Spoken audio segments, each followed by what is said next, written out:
અપડેટમાં વધુ આગળ જોઈએ. સમગ્ર ગુજરાતમાં જ્યારે પટ્ટા બાબતે બવાલ ચાલી રહી છે ત્યારે દક્ષિણ ગુજરાતના કદ્દાવર આદિવાસી નેતા વાંસદા ચીખલીના ધારાસભ્ય અનંત પટેલ કેમ બાકી હોય? ચીખલી તાલુકાના સાદરવેલ ખાતે કાવેરી સુગરના મેદાનમાં ધારાસભ્ય અનંત પટેલ અને નવસારી કોંગ્રેસ સમિતિ દ્વારા આયોજિત ખેડૂત આક્રોશ સભામાં અનંત પટેલે જિગ્નેશ મેવાણીના વાવ થરાદ ખાતેના પટ્ટા ઉતારી લેવાના નિવેદનને લઈ ધારાસભ્ય અનંત પટેલ પણ મેદાને આવ્યા છે.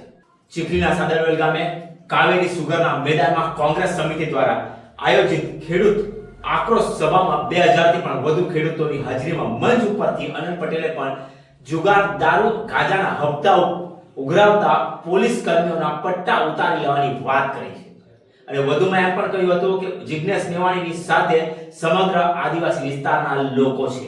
અત્યારે જિગ્નેશભાઈ મેવાણી પર બધા તૂટી પડ્યા. એના માટે બધાને ખબર છે ને, હે ને?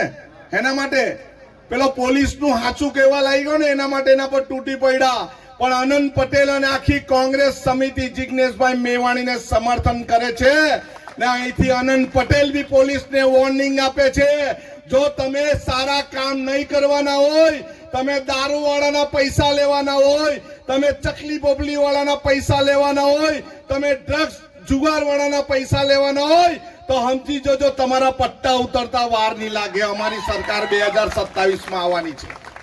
જિગ્નેશભાઈ એકલા નથી, જિગ્નેશભાઈની સાથે સમગ્ર આદિવાસી સમાજ છે અને જિગ્નેશભાઈને તમે હલાવી શકવાના નથી. એકવાર આસામની પોલીસ ઉચકી ગઈ, પાછી આવીને મૂકી ગઈ, એટલી તાકાત અમારા જિગ્નેશભાઈમાં છે. નવસારી જિલ્લાના કોંગ્રેસ પ્રમુખ શૈલેષ પટેલે પણ કહ્યું કે ધારાસભ્ય અનંત પટેલની આગેવાની હેઠળ 3 વર્ષ અગાઉ ચીખલીના કસ્ટોડિયલ ડેથમાં ચીખલી પોલીસ સ્ટેશનના 6 કર્મચારીઓના પટ્ટા ઉતારી દેવામાં આવ્યા હતા. વધુમાં એમણે એમ પણ કહ્યું કે કોંગ્રેસ ઈમાનદાર પોલીસને એપ્રિશિએટ કરવામાં પણ કદાપી પણ ચૂકતી નથી અને હપ્તાખોર પોલીસની સામે લડી લેવાના મૂળમાં કોંગ્રેસ પાછળ પણ નહીં મૂકે એવું નવસારી જિલ્લા કોંગ્રેસ પ્રમુખ શૈલેષ પટેલે પણ કહ્યું હતું કે જો આ જમીનનો કબજો લેવા માટે આઈપીએલ કંપની આવશે તો અમારા ખેડૂતોને અમે જાન આપીશું પણ જમીન આપવાના નથી, એ લખીને રાખજો. અનંતભાઈએ કહ્યું એમ ટાંટિયા તો તોડી જ લાગશું પાછા સાથે. જેને જે અમારું ઉખાડવું હોય તે ઉખાડી લે, પણ આ જમીન આપવાના નથી. કે જિગ્નેશ મેવાણીનો પ્રશ્ન ખૂબ જ જોરશોરથી ચાલે છે. એમણે કહ્યું કે પોલીસના પટ્ટા ઉતારી લેવાના, પણ એમણે એવું નથી કહ્યું કે જે ઈમાનદાર પોલીસ વાળા છે એમના પટ્ટા ઉતારી લેવાના. આજે બાબા સાહેબ આંબેડકરનો બંધારણીય દિવસ છે, ત્યારે કાયદો અને વ્યવસ્થા જાળવતા ઈમાનદાર પોલીસ વાળા હોય એને અમે એપ્રિશિએટ પણ કરીએ છીએ. પરંતુ સાથે સાથે આજે કહેવા માંગુ છું કે જે પટ્ટા ઉતારી લેવાની વાત જિગ્નેશભાઈએ કરી છે ને, એ જ પટ્ટા અમે 3 વર્ષ પહેલા આનંદભાઈના નેતૃત્વમાં કસ્ટોડિયલ ડેથ વખતે 6 પોલીસ વાળાના પટ્ટા ઉતારી લીધા હતા. એ વાત પોલીસે ધ્યાન રાખવાની જરૂર છે કે 6 પોલીસ વાળાને ડિસમિસ કરાવ્યા હતા અને ઘરે બેસાડ્યા હતા. એ તાકાત કાયદામાં છે, આ બંધારણમાં છે, એ પોલીસે પણ સમજી લેવાની જરૂર છે.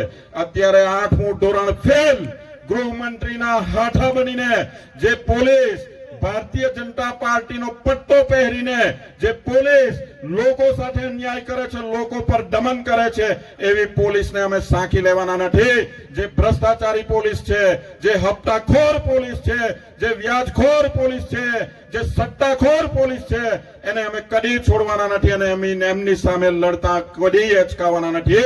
એ કાન ખોલીને પોલીસ પણ સાંભળી લે. અમારે આ જ મંચ ઉપરથી કહેવું છે આ પોલીસને કે જો આવનારા દિવસોમાં તમે આજ ભારતીય જનતા પાર્ટીનો પટ્ટો પહેરશે તો આ જ જનતા તમારો પટ્ટો ખેંચી લેશે. એ વાત તમે લખી રાખજો.